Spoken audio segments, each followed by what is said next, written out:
സ്നേഹം പ്രകടമാകുന്നത് ത്യാഗത്തിലൂടെയാണ്, സേവനത്തിലൂടെയാണ്, ദാനത്തിലൂടെയാണ്. സ്വന്തമെന്ന് കരുതുന്നവയെ അന്യനു വേണ്ടി ത്യജിക്കുമ്പോൾ, അന്യസേവയിൽ സ്വന്തം ശക്തിയും സമയവും സമ്പത്തും കഴിവുകളും വിനിയോഗിക്കുമ്പോൾ സ്നേഹം പ്രകടമാകുന്നു. മനസ്സ് അന്യരുടെ നന്മയ്ക്കു വേണ്ടിയുള്ള പ്രാർത്ഥനയിൽ സദാ നിരതമാകുമ്പോൾ മനുഷ്യൻ സ്നേഹശീലനാകും. ഇങ്ങനെയുള്ള സ്നേഹത്താൽ പ്രചോദിതനായ വ്യക്തി അന്യർക്ക് നന്മകൾ ചെയ്യവേ ആ നന്മകളുടെ ഫലം സ്വയമേവ അനുഭവിക്കുകയും ചെയ്യുന്നു.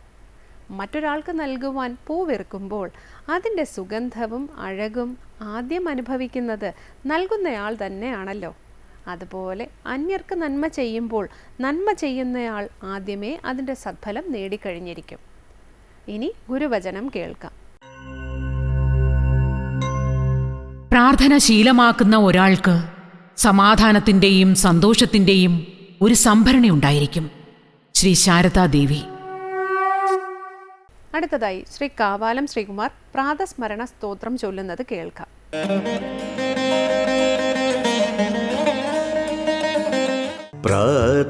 പ്രാതസ്മരാമി ഹൃദി സംസ്ഫുരദാത്മതത്വം സച്ചിത് സുഖം പരമഹംസഗതിം തുരീയം യത് സ്വപ്നജാഗര സുഷുപ്തമവൈതി നിത്യം തത് ബ്രഹ്മനിഷ്കളമഹം ന ച ഭൂതസംഘഃ.